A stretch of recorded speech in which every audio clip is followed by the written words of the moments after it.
So we're going to be talking today specifically about experiences with music of the Lubavitch or the Chabad Rebbe, Rabbi Menachem Mendel Schneerson, who passed away in 1994. If you could go to the next slide, please. What I'd like to share with you is an experience that I had in February 1993 at 770. And this is on 770 Eastern Parkway in Crown Heights. And this is a time period in 1993, shortly after the Rebbe had a stroke. And at that time, he was not coming out as frequently as he had in the past. And in this date in February 1993, I was there for a Shabbat. And if you could go to the next slide, it's a huge area with lots of people, very, very packed in. This is not a picture of that experience. This is just a picture of another experience of lots of people in 770. And I was there with the man who hosted me for Shabbat. And he told me that it's possible that we might see the Rebbe. So we waited after we prayed Kabbalat Shabbat to see if the Rebbe would come. And suddenly there was just this great rumbling and hearing everyone get excited, and kids came by and said, the Rebbe's coming out, the Rebbe's coming out. So this meant in the area like we see to our right, which is sort of like an upper area, almost like a balcony, the Rebbe was there, but we didn't see him. He was in a room behind a screen or behind some curtains. So after we finished davening Mariv, all the people assembled there, the Hasidim, were singing a nigun. And this nigun kept going on for a little while. And within a couple of minutes, they unfolded the curtains so that we could see the Rebbe. And at that point, there was such great excitement of singing, just incredible volume and intensity. And this really went on for 20 minutes. The Rebbe would sort of gesture to different parts of the room, and that part of the room would respond with greater intensity. And as I said, the singing went on for 20 minutes, and it really was a very visceral, incredible, almost, real emotional experience of what Nigunim can be like.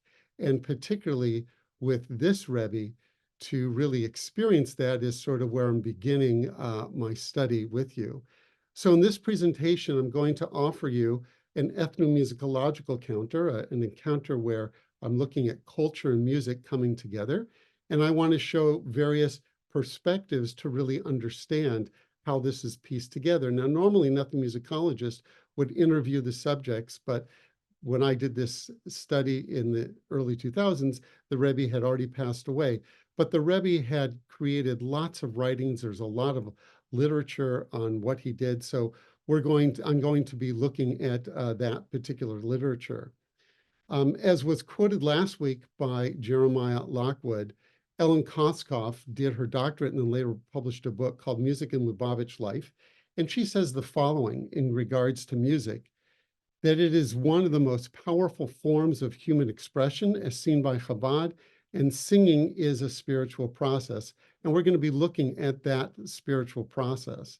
Now, the Lubavitcher Rebbe did not write Nigunim.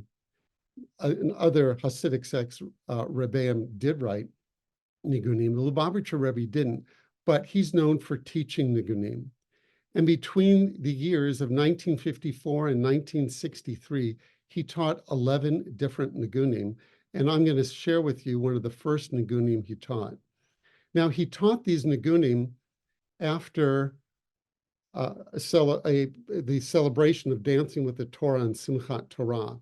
So what would happen is that people would, when Simchat Torah started at night, people would dance for many, many hours. People would then go home for their meal. The Rebbe would go to his mother-in-law. This is a time period after his father-in-law had passed away.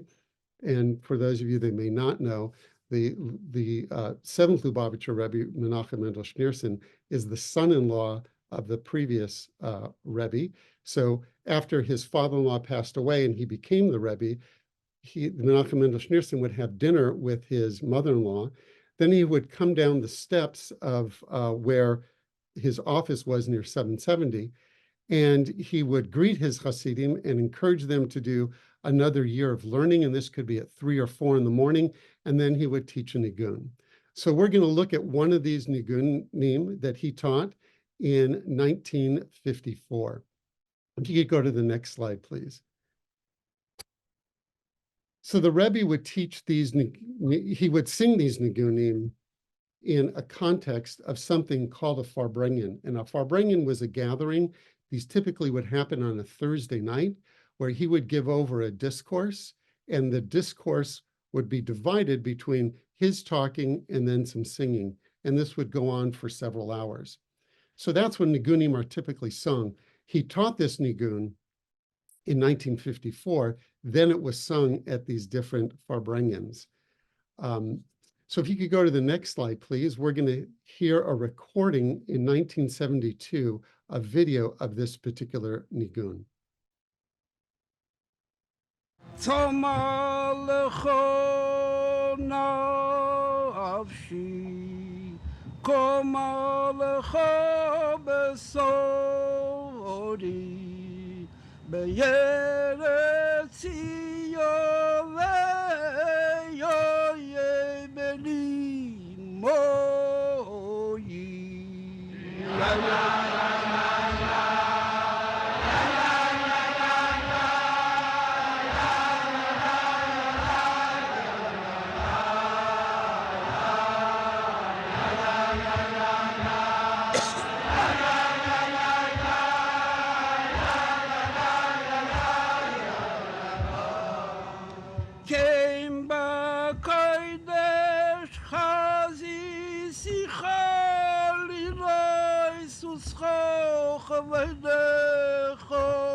You could stop it here, please. So if you go to the next slide, please. So if you can imagine yourself being around and in this particular environment with great intensity and great fervor as you see the men shuckling, this is what it's like to sing a Nigun with the Rebbe. Again, he taught this in 1954. He learned this Nigun from his father, and he was surprised when he came to America that people did not know this Nigun. So being the first Nigun that the Rebbe taught, it holds a special place in Lubavitch culture, Lubavitch community, and I'll share more of that with you. So this is based on a Psalm text, Psalm 63, verses 2 and 3, and the translation that I'm providing is how it's pronounced in the Ashkenazic or Ashkenazis of this community. Sama lacha nafshi komo lacho v'sari be'eretz Sion be'oyef b'li mayim. My soul thirsts for you, my body yearns for you, in a dry and thirsty land that has no water. So you can hear that this, what we just heard, emotionally, it's about this yearning, and we can see how that's part of this text. The second pasuk, the second phrase, Kim b'chodesh chazicha liros usko uchvodecho. I shall behold you in the sanctuary and see your power and glory. So we go in this first verse from thirsting to then seeing God and his power and glory. And that's ultimately what this particular Nigun is trying to express. If you can go to the next slide, what I'm going to do is annotate for you how this particular Nigun works. So first, the Rebbe says, we're calling this the A melody, or the first melody. He sings Sama lacha nafshi. If you could just click it once, please. And then the Hasidim, I'm calling it the chorus here, but the Hasidim are then singing in vocables, the ay part. So that's a different melody. So if you could hit the next button, then we have a different melody where the Rebbe is singing the second verse, Kain Bakodesh. And if you can hit the key again. And then we have the Kain Bakodesh, the same melody repeated by the Hasidim. And then if you could hit the next one, please. We have a third melody, but the third melody is to the second verse. So the second verse is sung twice, once as the second melody, the B melody, and again as the C melody. And if you could just hit it one more time, it's finally the last part of this is how the chorus or the vocables we heard earlier then is sung. And this is the way that it is sung. Have been able to have access to recordings of this song being sung multiple times at the Farbrengens from the 1970s through the early 1990s, and it always appears in this form. This is the format that the Rebbe sang it in when he sang it live at these Farbrengens. So if you could go to the next slide, please. As I said, the Rebbe wrote gave over discourses, and the discourse is called the Sikha. And these Sichot would then be put together. And it's a little complicated. I can answer in questions more detail, but sometimes the Rebbe would publish them himself. Other times, people who heard them wrote them over. And there are well over 200 volumes of these Sichot of the Rebbe. So in one of the Sichot, he talks about this particular melody. He says the whole Nigun, particularly the third section, where that's where it goes, Kain Ba Kodesh, the third section rises. The first two stanzas before Kain Ba Kodesh express the path of thirst and supplication. Upon reaching the words Ba Kodesh, Chazicha, that's really at the very end, the motion of the melody should be smooth, no dents, no folds. And these are all Yiddish terms he uses here. And the term he uses for folds is knetch, as in a way of request. Whereas the third section is the explanation of Kain Bakodesh with ken in the language of wonder. So we can see that the Rebbe is concerned about every note, every word, for this to be very expressive and for people to understand what they're singing and sing it in the way that he intends it to be sung. So we're going to go to the next slide, and what we'll hear is another recording of the Rebbe singing this in the 1980s, and I have the annotation of that below. So we're going to hear it again, just a different format, but let's follow along in these different lines, the A, B, and C melody.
We could stop it here.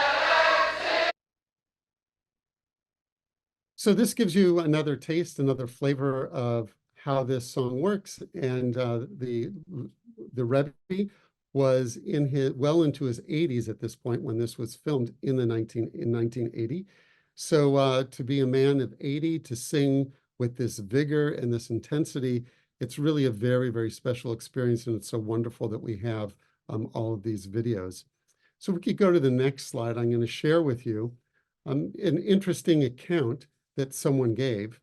And these sichot that are published are, as I said, sometimes it's just a near verbatim transcript of what the Rebbe said, or it's someone narrating it. This is someone narrating the experience in 1954 when the song was learned. So you'll understand this by the brackets. So the square brackets, the person is saying, the Rebbe instructed to sing Tzama Lecha Nafshi.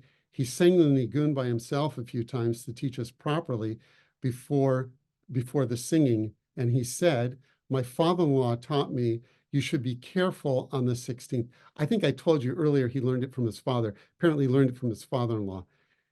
My father-in-law told me you should be careful on the 16th. 1 out of 16, a short note. So he says in Yiddish here, he says a zechshol. So that's, I sort of understand that to be a 16th. And he says, I'll give you even an eighth note, an even longer note. So he's just telling them how precise he wants them to be when articulating different phrases. So then the narrator goes on, they sang the Nigunim correctly, and the Rebbe corrected them, saying, literally a small amount. This refers to the rhythm of the melody. So this may sound a little obscure, but I pulled this out just to show how exacting the Rebbe was, that it's not just singing this melody, but singing this melody, as we heard in the previous writing, with that intensity and the intention of wonder, and also with the precision of these different rhythms. So as I said a little earlier, being that this was the first nigun taught by the Lubavitcher Rebbe, this is nigun that was always associated with him.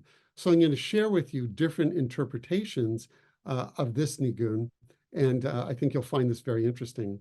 If you could go to the next slide, I'm just going to share with you that a lot of the music in this community is written out.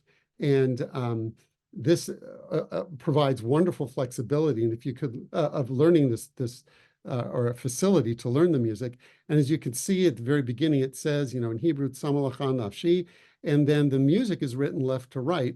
But if you look at the first note, the eighth note A to the quarter note A, the words of Hebrew, of course, go right to left. So he was giving you just one syllable, so you have some, and then the next ma would come on the next eighth note, le on the third note, achav, lecha on the fourth note. So you really kind of have to know what the text is to sort of work with this.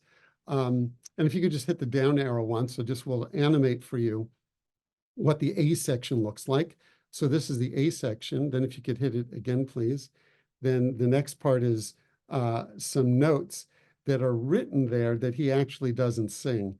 This note, what's called a G sharp, which would, sorry to be technical here, but it would raise the fourth note of the scale. He doesn't do that. Instead, there he sings the note A, but just that's the only difference that I can find from what's written to what he does. And if you could hit the down arrow again, what you'll see is the chorus melody, the yada da da da, yada da da da. And if you can hit the next, we'll go to the next slide, and we'll see what the next melody is at the very top. If you hit the arrow, please, you see the B melody, then that's again repeated.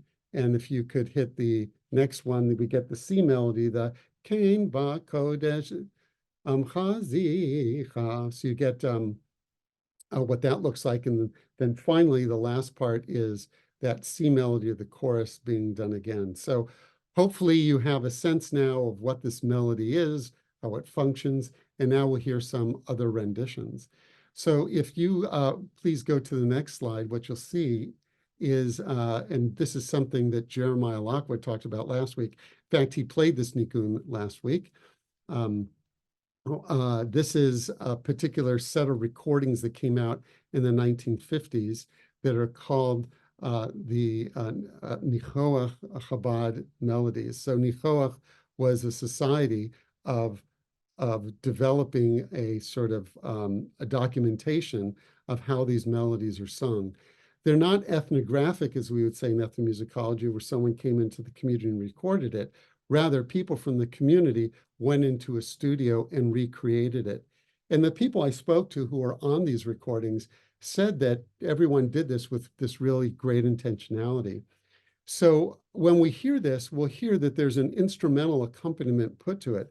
What we heard earlier in the two different versions was it entirely being sung a cappella. There's no instruments. It's all voice. And what we're going to hear now is how it's documented with some very, very slight instrumentation. So we'll just hear a very small part of this.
So what you hear in this version is not only that it's sung and documented in this way for people to hear in a recording, but the lead singer who's singing this is, I feel, singing it like the Rebbe.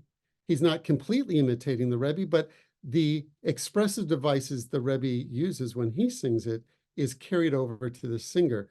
So my feeling is that people are associating themselves with the Rebbe when they're singing this melody and singing it like the Rebbe sang it.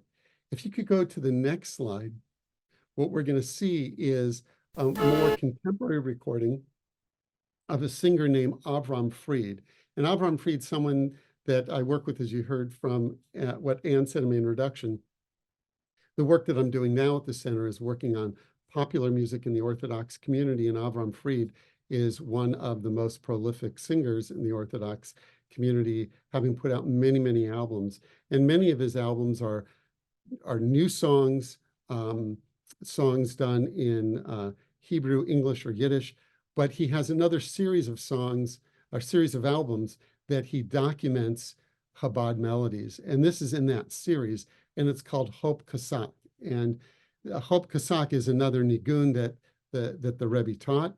But this particular tune also appears in this recording. So now we're going to hear a recording, a couple of decades later. This was recorded in the 90s, and it's Avram Fried, again, creating the way that the Rebbe sang this. So let's now hear just a little bit of Tzamalacha Ad Nafshi by Avram Fried.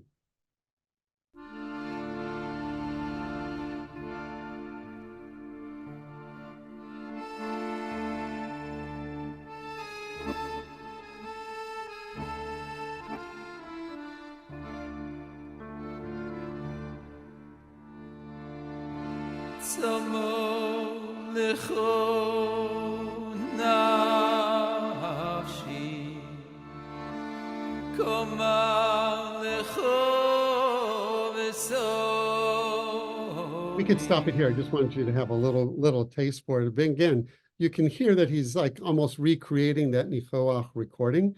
And one thing you can notice is that from the Rebbe singing it to the Nichoach recording to Avram Fried, it seems that everyone who sings it just a little bit slower. It just slows down a little bit, which is quite interesting.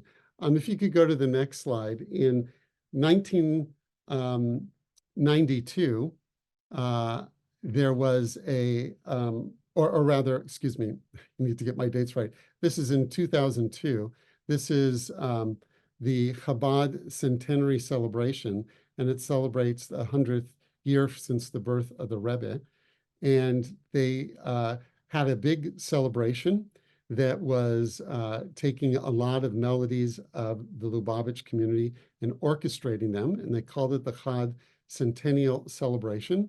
And you can see with the 60-piece orchestra, orchestrated and conducted by Yisrael Lamb. And at this recording, at this performance, once again, they included Sama Lacha Nafshi. And I'm doing this just to demonstrate how important this melody is, that any important event that they're going to have connected to the Rebbe, this particular melody is going to be included. So now we'll hear a different version since it's orchestrated.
Okay, we could stop it here. And as you hear, this is something that was very common at the time with music in the Orthodox community in the late 80s, early 90s, to take traditional melodies or melodies that were either first recorded or people wrote in the 1960s, and then presenting them orchestrally. And we can see in some ways that the emergence of this composition coming from that melody to be added with accompaniment and counterpoint by different instruments, it gives us just another expressive rendition and example of how this melody is sort of taking on a new life and going in a new direction. So to take this a step further, I want to share with you a really interesting modern example of this. And if we could go to the next slide, Matis Yahu, a singer who many of you probably know, is a singer who was someone who was not born religious, who then became religious after getting through a drug addiction. And he then used music as through his rehabilitation and was very deeply connected to reggae music. So he became a Lubavitcher Chassid and learned the music of Lubavitch and wanted to express it.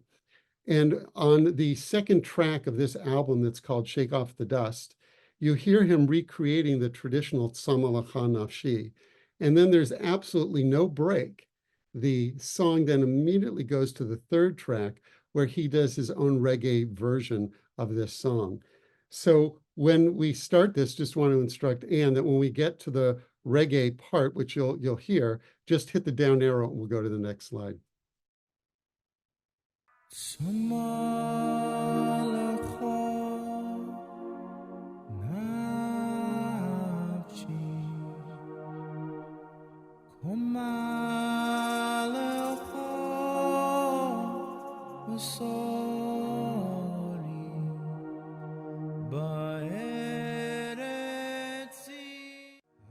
That was the beginning of the song. Now here's towards the end. And that's how it immediately goes into his rap.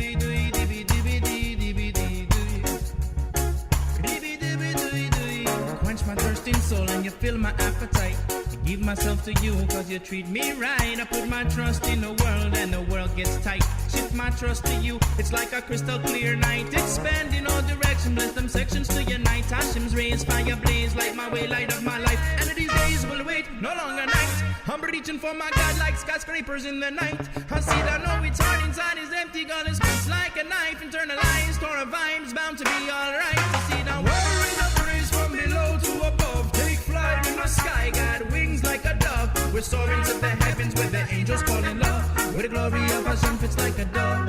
I see the whirring of praise from below to above. Take flight in the sky, God wings like a dove. We're soaring to Shemayim where the angels fall in love. Where the glory of Hashem fits like a glove. Hashem rules the world, Israel is his Stop it wife. here, please. So what you can see from these different examples is that this particular song, Sama Lecha Nafshi, holds a very special place. And in experiences that I've had at a Friday night gathering with a lot of Hasidim at a dinner, they may sing their certain Zmirot or songs that they sing associated with Friday night. And if they sing additional songs, often this is one that they sing. And when I hear younger kids singing this song or teenagers singing this song who probably didn't hear the Rebbe sing it live in their lifetime, are including the expressive devices as the Rebbe sang it as part of the song. So the transmission of this song is not only the melody, but the spirit, the expression, they're all connected to the Rebbe. And if you go to Spotify or YouTube and put in Sama Lecha Nafshi, I mean, there are different melodies to this tune, but this particular melody comes up very prominently, and you'll see people who've interpreted this in different ways on piano or different instruments. So it's something that you can find.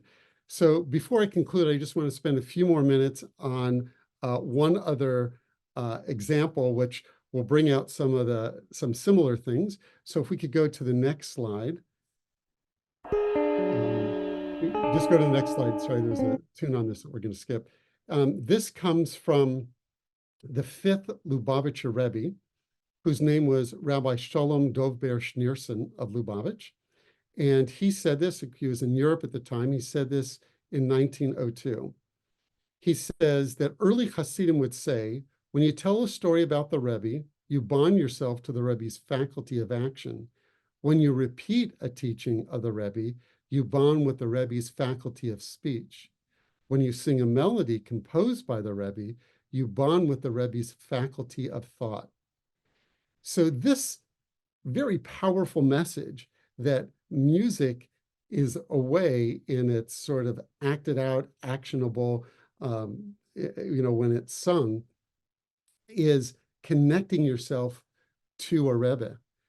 So the particular song that we heard with Sama Lecha Nafshi is a song that was attributed to the Alter Rebbe. Sorry, I didn't say that earlier. And he's the first Lubavitch rabbi from the 18th century. And there are a dozen melodies in the Lubavitch community in Chabad that are attributed to the Alter Rebbe.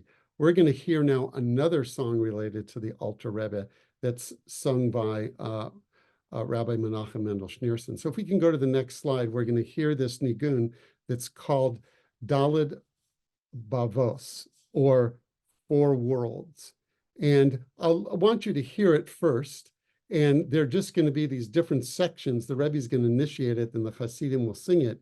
And the different sections are sort of having different emotive feelings to it. And then I'll tell you a little bit about it afterwards. So we'll listen to this. This will be about 2 or 3 minutes.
4 sections, and I'll break this down a little bit. If we could go to the next slide. What's interesting about this is that this is sung on very few occasions, and it would be there's a category of Hasidic music that they call a rediscovered, and this fits into that category where it's a nigun that the Rebbe has to initiate if it's at a farbrengen, and there would be very few times that he would do it.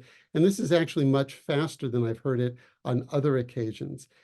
The other occasion, interestingly, is that at a wedding for the bedekin, when the groom is escorted to the bride, and they haven't seen each other for at least a week before the wedding, the groom has to then veil the bride to designate that this is the bride that he's going to marry.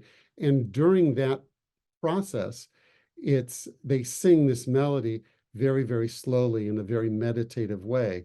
So it's quite different than other Orthodox communities that sing a very lively melody at the moment of the groom coming to the bride during the bedekin. In the Lubavitch community, it's done to this melody in a very slow tempo, which I'll have an example of that for you shortly. So the 4 different worlds are as follows: Asiya, which is emanation, Yetzirah, which is formation, Beriah, creation, and Atzliut, which is action. And if you just hit the down arrow once, it will show you how different sections of the melody are connected to these different worlds. And this is considered to be an important journey of the soul. So I'm going to share with you just a few phrases, and if anyone's interested in this, I can send you a link to a wonderful article on Chabad.org where I got this from that talks about this in really, really interesting detail. So if you can go to the next slide, this comes from the 5th Lubavitcher Rebbe's discussion of this particular tune in 1902. And he talks about the 4 different worlds as being 4 different portals. And I think that designation of portal reminds us that this is about a journey. It's not just singing the melody. It's singing the melody with an intentionality for your soul and your emotions to do something and really go somewhere.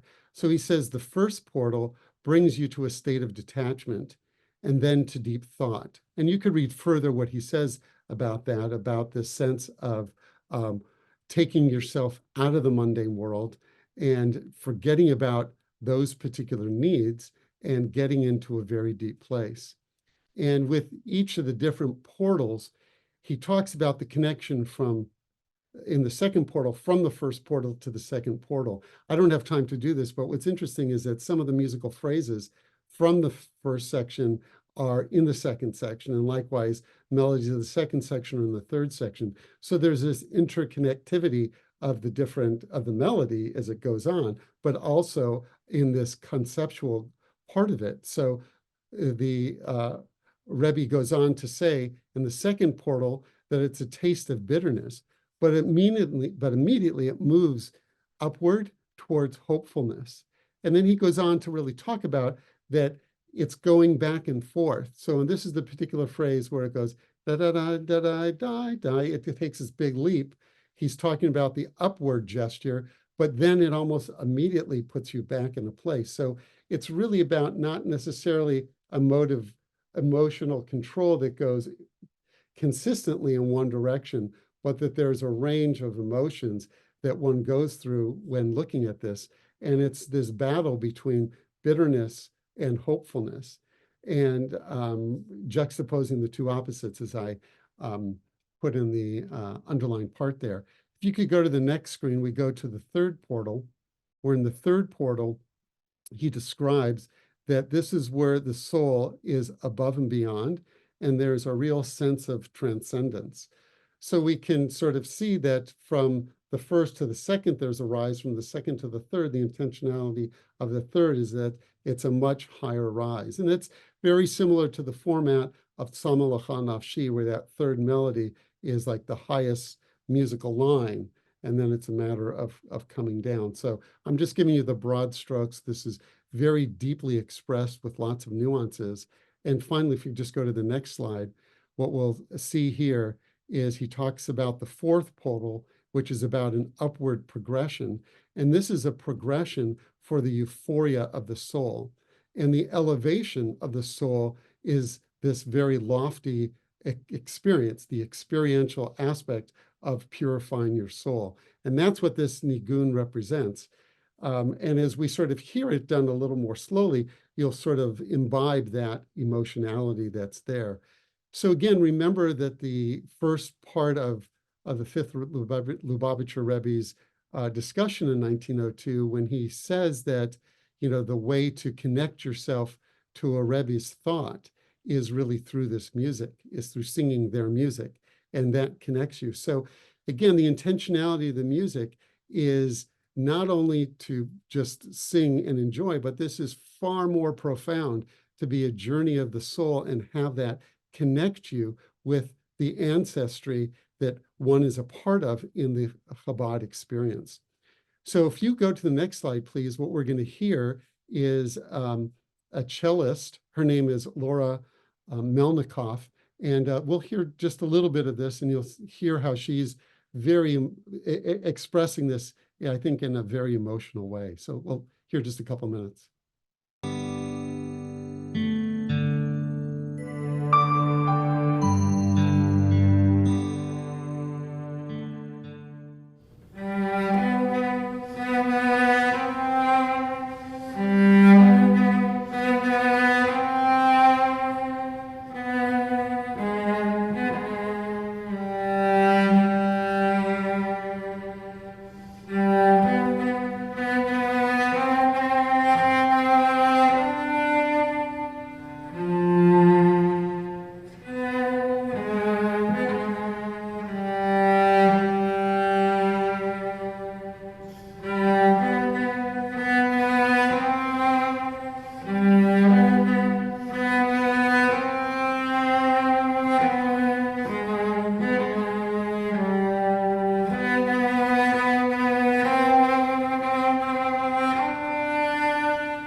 I just want to play one more example. So again, you can hear, how the emotionality is carried over in this interpretation. And I want to jump forward. We'll go to the next recording. And this is a very interesting one. Starting in the 1990s, the well-known and very successful jazz saxophone player, John Zorn, started a series that he calls his Hasidic record series, where he records Japanese music and also something that was considered to be, they called it radical Jewish culture. And these are klezmer musicians, jazz musicians who are playing in a very avant-garde style.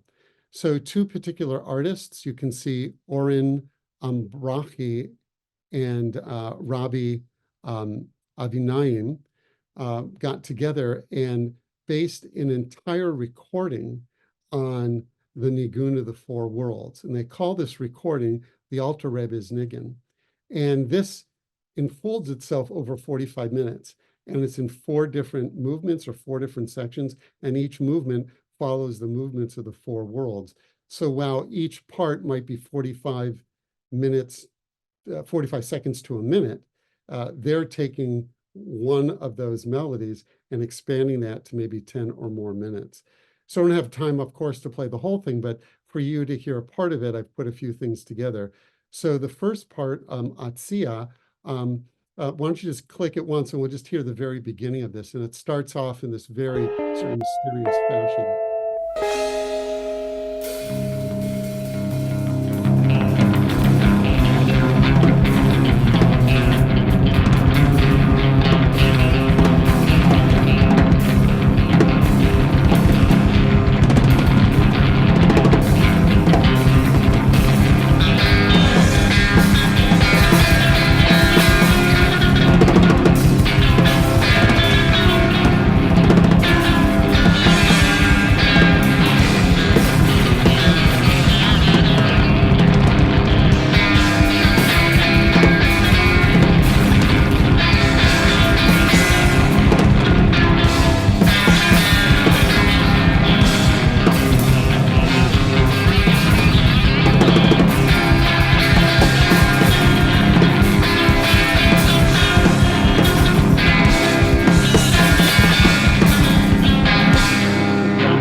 here, you can hear in this section that I queued up that, some of that first melodies, the melody of the first portal, you hear a part of it, being done repetitively, strummed by the guitar and part of the fabric of what's happening with the rhythm.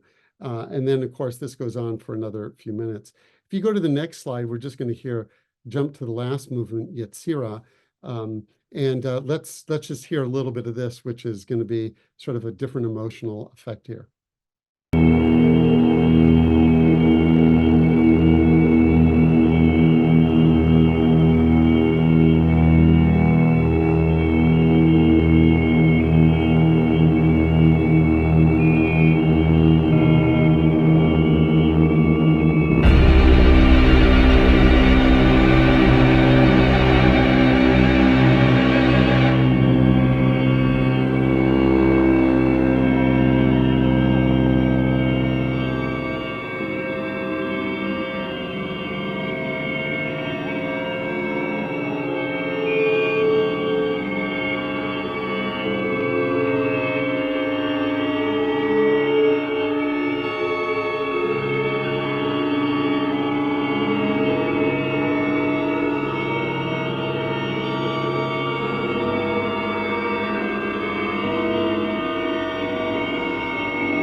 And it's hard to just jump into this section goes on for 15 minutes. It's hard to just jump into it, but what they do is they sort of are very slowly outlining parts of the melody against this real sort of environmental, misterioso sort of sounds. And what I think is so interesting is you see this, incredible picture of the Alter Rebbe, and very, very sort of expressively presented on the album cover that sort of ties it to something very traditional. And then they're taking it in the musical direction that's really part of their life. So if you go to the next slide, I'm just going to conclude by basically saying that there's a certain sense by which the engagement with these melodies is really an ongoing process as different generations take these traditional melodies and reinvent them in different ways. So both of these melodies, Tzamalacha Nafshi, and this other one known as the Nigun of the Four Worlds, or the Alter Rebbe's Nigun, the melody of the four levels, you can find many recordings of them and many interpretations of them. And they're deeply integrated into Lubavitch life, which is very much a part of how music exists for many Hasidim. And they're, although it may seem that their lives look very separate from the world, which sometimes they want to create, there's a level by which this music really shows that that they're really integrating different type of styles together. So with that, I thank you for joining me today. And if we have time, I'm happy to take some questions. Thank you.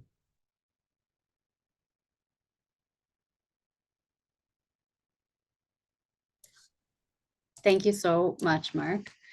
I think we just have a couple of minutes for questions, but that's okay. It was very, very worth it to hear you get all the way to the end and to listen to some of that final recording.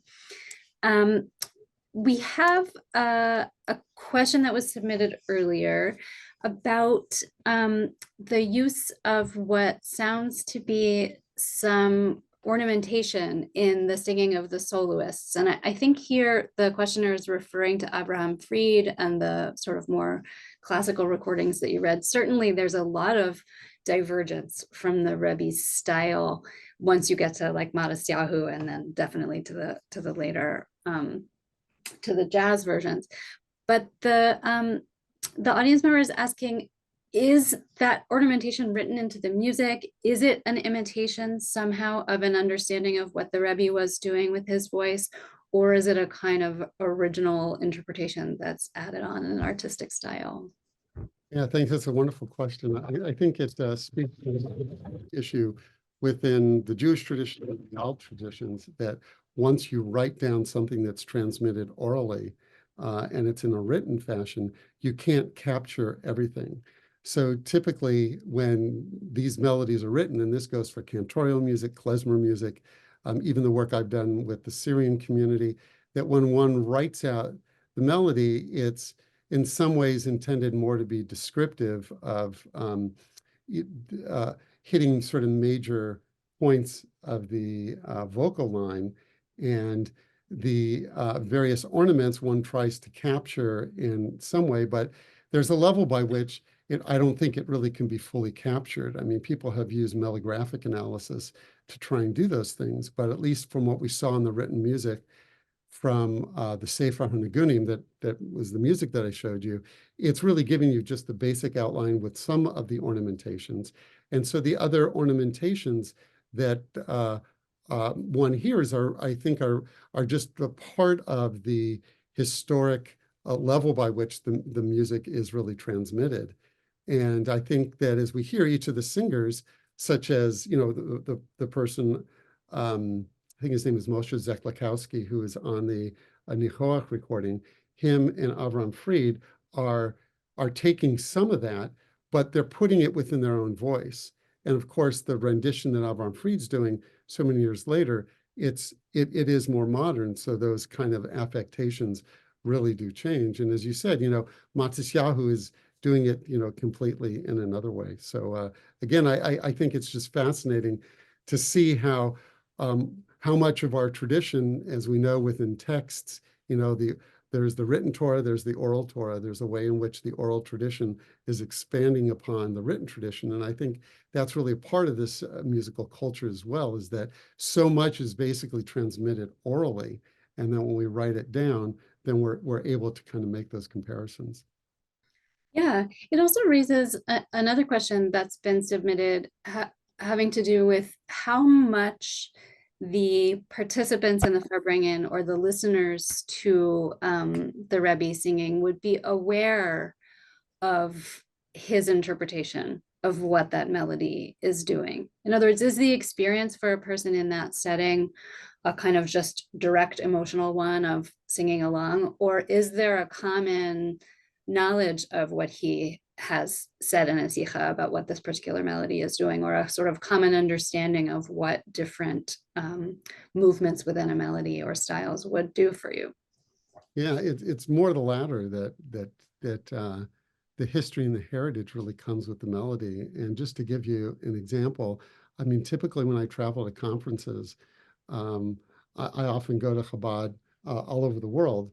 And when I tell people that I'm a musicologist, I study Jewish music, and then I sort of feel like I'm often quizzed by to just see what my knowledge base is. And they say, have you ever heard it Samal Nafshi? I said, yes, I've heard it before. And then they proceed to tell me everything that I told you. And this has happened many, many times where they know that it was taught in 1954. They know that the Rebbe taught it at this, they know that there's a sikha that discusses it. Maybe they can't remember all the detail per se, but the intentionality and the purpose, particularly of the 12 melodies in Lubavitch that are connected to the Alter Rebbe, the stories go along with those melodies. The written music of Sefer HaNigunim has a paragraph in Hebrew and Yiddish that really describes this whole heritage and story. Chabad.org replicates that in a really beautiful and a very accessible way. So, the stories connected to this are just part and parcel of it. Thank you. That's beautiful. I'll ask one more if you have Sure. another minute or two. Someone has asked if you would share some observations about what's at stake here as change is occurring through music. So what's driving the process of reinvention within the Lubavitch community? Has change sparked any conflict? Is change occurring really in the core, or are we looking at change that's only happening sort of around the margins? Yeah, it's a great question, and something I'm really directly looking at. And in a few months, maybe I'll have a little more to say on this. But the essential aspect is that there's sort of a push in both directions, that people are definitely have a desire to create new music. And this is a very prolific community where there are many artists producing a lot of music. And particularly within the Lubavitch world, when I interviewed Avram Fried 20 years ago, he said that you know, not everyone embraces the new music he's doing, because a lot of this music is connected to the music sort of being a bought and sold commodity, it being performed on stage. And people feel that once you do that, you may be taking away the essence and the power of what music can do. So Avram Fried said to me that he doesn't play his new recordings for his children, but he does sing with them the older Lubavitch Nigunim. And though that series that and if he's done maybe 10, at the time I spoke to him 20 years ago, maybe he had done 10 or 15 albums at that time. 10 were albums that were, you know, the new and the latest music that he and others wrote, where at that point he had done 2 albums of these, you know, the sort of the retrospective aspects of representing the traditional music. So that's the case of Avram Fried. Generally in the community, you have artists, musicians who are interpreting this music in their own way. You also have people creating new music. And then there are a couple of different societies that are sort of pushing back towards the traditionality. There's someone in the community who gave me a set of cassettes that someone in the 1970s went through this book, Sefer Nigunim, and the melodies each have a number, and then got different older people in the community to sing these melodies the way that they heard them. So there is sort of this preservationist aspect that people have, and some people are not so happy with a lot of this innovation. So I kind of look at it as both things really happening, and I think that, you know, the concept of really what's at stake is, I think ultimately what's at stake is, what is Jewish music? And I think Jewish music is constantly a negotiation, a dialogue between tradition and innovation. And these are different aspects of things that really change, and everyone interprets it their own way. But from an artistic perspective, it gives someone a lot of possibilities. That's a wonderful way to end both this particularly fantastic talk and our series in general on Nigunim, seeing how they have been evolved and expanded and reinterpreted and used in different ways over the course of centuries at this point. So I want to thank everyone for being with us, both today and at the past talks in this series, and hope that I'll see some of you, or at least your names, in the Q&A in our other programming going forward. Thank you so much, Mark Kligman, for being with us. My pleasure.